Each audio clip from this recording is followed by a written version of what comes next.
Welcome back, everyone, to AP US History Online with Mr. E, also known as Mystery's History. Still working on the name. Getting close. Okay, so look, guys, we are working on our Period 5 DBQ. I just realized that, the Period 6 review that we did today was kind of long.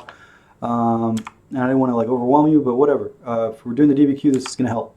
So remember, Period 5, guys. Period 5. So Period 5, gonna deal with manifest destiny, right? Racial, cultural superiority, just the West versus the rest. Yeah, the Mexicans and the Native Americans, they're gonna get trampled on. Main focus of political debates. Okay, as we spread west, what's gonna happen with slavery? We're gonna get a lot of territory from Mexico. 66% of Mexico's land in the Mexican cession. Huge debate over slavery. The Wilmot Proviso. Congressman David Wilmot was arguing, hey, we got new land. Let's make sure that slavery doesn't spread to that new land. Of course, it didn't pass, right? So how is that going to impact everything? Well, as we spread west, there will be huge environmental changes, implications on the interactions with the Native Americans, conflict with the Native Americans. We're going to, as we move west and we reach the Pacific, then we want to move across the Pacific to China, to Japan. Matthew Perry and his economic expeditions to open trade relations with the Japanese. We're going to make missionaries all over the world, right? Spread Christianity. The white man's burden, right? You gotta understand. It was coined by Rudyard Kipling, who wrote the Jungle Book. But yeah, he's gonna this whole white man's burden, quote unquote white man's burden, is going to be an issue culturally. So that you would use that for you would use that on a DBQ, and we will practice that again with our Period 6 DBQ because it'll connect to the Period 6 DBQ. So that would be contextualization. Old immigrants, they're going to live in. So in our Period 6 lesson today, we talked about the new immigrants. Let's flash back to the old immigrants, the Irish and the Germans. Because of the potato famine, they come over. They're going to face nativism. People are going to hate them because of the Know Nothing Party, because they're Catholic. Opportunities out west. People are going to move out west with the passage of the Homestead Act. Get 160 acres of cheap land. You got to live there for 5 years. You live in a sod house like this. I mean, whatever. If your life wasn't good, hey, 160 acres of land is pretty awesome, especially in today's value. So, nice little ranch. The reason why they do the Homestead Act is to promote spreading west, to promote development in the west. What's going to happen? Conflict with Hispanics. They're like, hey, this was my land when we were part of Mexico, and they're like, well, you ain't part of Mexico no more anymore, right? So give us your land. And the natives were like, dude, we lived here. All our ancestors lived here. They're like, well, too bad. It's our land now. We're going to have a lot of conflict. Sand Creek Massacre in Colorado with the Cayenne Indians, women and children. So yeah, genocide, systematic extermination. Little Bighorn, Custer's last stand. Natives attacked and killed Custer and his men. Northern and southern differences. North, so sectional differences, sectional tension. North is going to have a different type of economic system, free labor manufacturing. South, labor-intensive plantation agriculture with a dependency on slavery. Not as big of a population growth, not as big of transportation development, railroad tracks, roads, canals, as in the North. The North is going to be more of a powerhouse, especially politically as well. There's going to be abolitionists like William Lloyd Garrison over here, my main man. He's going to have a newspaper, The Liberator. The Underground Railroad is going to help slaves escape. John Brown's going to, and his sons are going to advocate violence like the Potawatomi Massacre in 1853 in Kansas. How did the South defend slavery? Well, they went from necessary evil to a positive good by our boy John C. Calhoun. Nullification, well, states' rights, right? Well, if the federal law is going to infringe on our rights, we're going to nullify those laws, right? It spawns from the Tariff of Abominations in 1832, well, 1828, and then 1832, there's a modification of it. Racist stereotypes, minstrel shows where they would do blackface and put black paint on their face and act all crazy, and people thought it was hilarious, even though it was insanely racist. Wow. Okay, compromise and election of 1860. So the election of 1850, sorry, my bad, the compromise of 1850 is going to try to keep this balance of slavery. It kind of overwrites the Missouri Compromise, the Compromise of 1820, and it's going to deal with land gain from the Mexican Cession. So they're going to have 5 components to it. Popular sovereignty is going to merge in Kansas and Nebraska. Well, sorry, let's backtrack there. Popular sovereignty is going to merge in the New Mexico territory. The Kansas-Nebraska Act will also develop the idea of popular sovereignty. It's going to lead to bleeding Kansas, a lot of violence, because then people are going to vote on whether slavery is allowed or not in those territories, and it's going to overwrite. It's going to undo the Compromise of 1820, aka also known as the Missouri Compromise. Dred Scott decision, that's going to be super controversial. Dred Scott was a former slave, and he argued to the Supreme Court that, hey, when I went north with my slave master, I became free because I technically was on land where slavery was illegal. And then the Supreme Court said, oh no, I'm a racist Supreme Court justice. Chief Justice Taney was like, oh, I like slavery. Ending slavery or denying slavery is unconstitutional because it denies property. Hey, by the way, Dred Scott, your property, you cannot speak in front of the Supreme Court. You're not a person. Slavery is pretty much legal in all of the United States. And so that was a huge, bombshell. The drama bomb, blew up. Okay. Causes of the end of the second party system. So,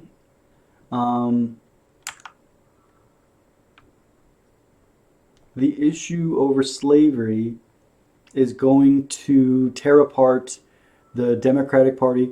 It's going to tear apart the Whig Party. So these parties will be fragmented between their North and Southern factions. And so the two-party system breaks down. So that's why we see in the election of 1860 that there isn't 2 candidates, there's like 4 candidates, and that dilutes the voter base. And that's why Abraham Lincoln is able to win without getting a clear majority of 50% plus 1.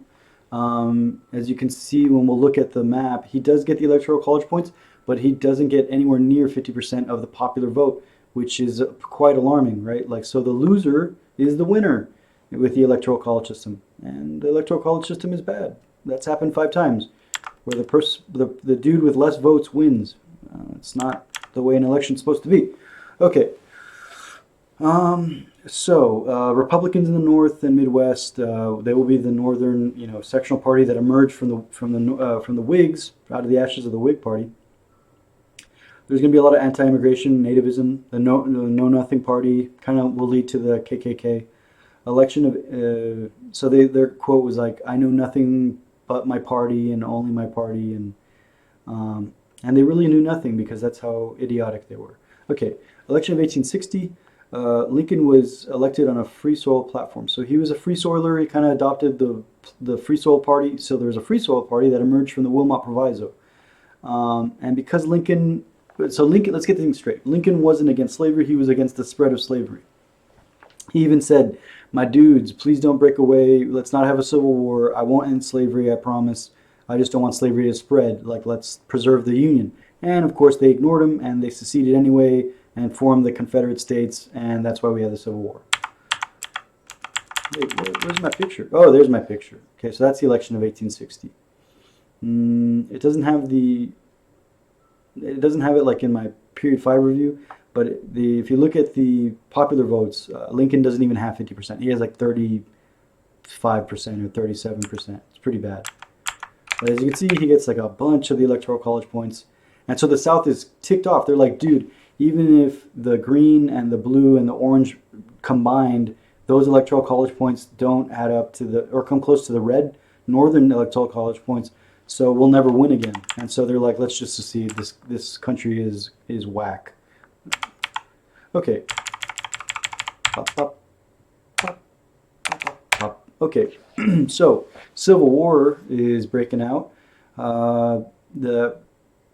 executive branch kind of expands its power. Lincoln suspends the writ of habeas corpus, so you don't have to, give details as to why someone is being arrested. It's a time of war, so that usually happens. Personal liberties are suspended during times of war. We see it with the Espionage Act in World War II, with a clear and present danger. And so, Lincoln changes the war. Instead of it being about preserving the Union, in 1863 he makes it about slavery, and that's a genius move because then Europe, England and France can't help the South, and that is a key turning point in the war. So Europe's kept out of the war. America's really busy with the Civil War. We can't help Mexico when Mexico gets taken over by France in 1863. That's why Cinco de Mayo is a big thing, because that was the Battle of Puebla, where Mexico defeated France and then shortly was conquered shortly after, unfortunately. Could it be compared with the Gettysburg Address? Well, yeah, the Emancipation Proclamation can be connected to the Gettysburg Address, just the importance of the sacrifice being made to fight for freedom, to fight for the rights of those who have been marginalized. So the Union succeeded. Why? Well, great strategy. William Scott's Great Snake, the Anaconda Plan. Blockade the South, block them from getting resources, make them surrender. So key victories: Antietam, Gettysburg. If we would have lost Gettysburg, Lincoln might have lost the election of 1864, and then his successor could have been General. Well, it'll come to me. But yeah, if Lincoln would have lost, then the Civil War could have gone to the South, and it would have been a ceasefire, a stalemate. Okay, so the North had better resources, more factories, more population. They even made more agriculture than the South. The South was devastated by the scorched earth approach by General Sherman, who fought or who served under Ulysses S. Grant. Ulysses S. Grant leadership was crucial to winning the Civil War. Okay. Okay. Let's take. Oh, I wanted to show you this picture.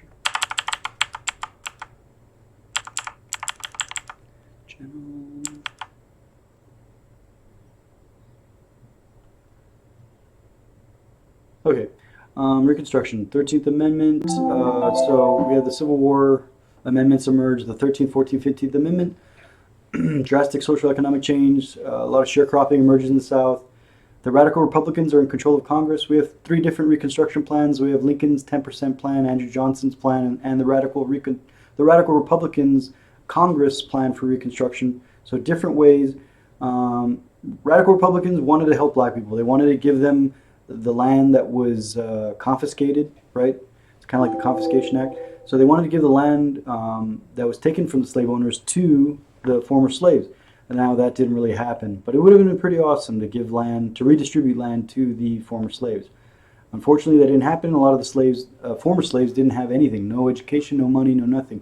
So they're going to fall back into poverty. And that's why we have the Freedmen's Bureau emerge to try to help them get educated and get skilled. So the Compromise of 1877 is going to end Reconstruction. The military is going to get withdrawn from the South, and Rutherford B. Hayes, the Republican, becomes president. Yeah, Andrew Johnson was a horrible president. He almost got impeached, but by one vote, they decided to keep him in power because he was a lame duck president. He wasn't going to win anyway, and they kept overriding all his vetoes, so it didn't really matter. Okay, so Hiram Revels, yeah, he's going to be the first African-American elected to Congress. We have a lot of good things happen. 14th Amendment, equal protection of the laws in the states. So the Bill of Rights applies not only to the federal government, but to the states. So southern states who were like doing literacy tests and poll taxes, that was violating their rights.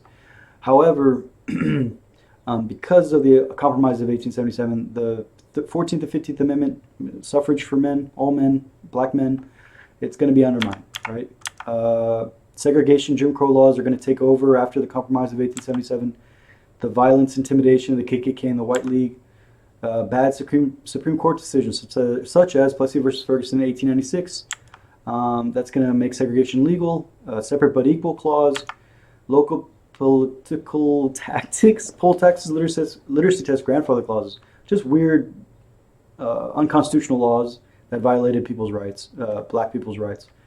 If your grandfather couldn't vote, then you can't vote. What kind of law is that? That makes no sense. Impact of these amendments on women's rights.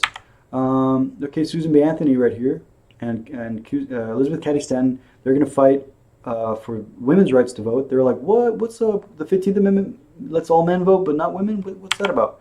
These amendments were stalled, and they're not going to see any light until the Progressive Era and the 19th Amendment in 1920. Quick recap. Boom. All right.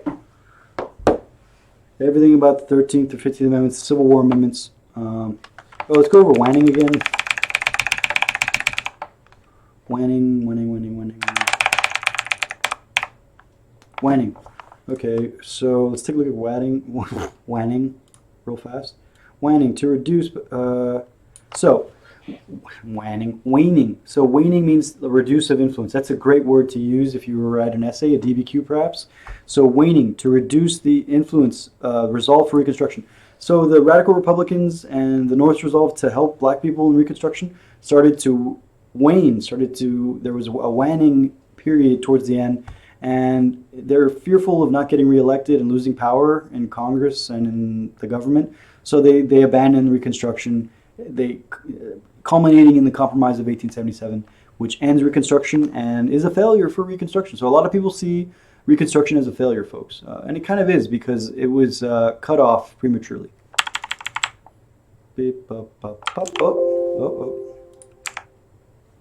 Thanks for watching. Hit that subscribe button and like the video. Yay!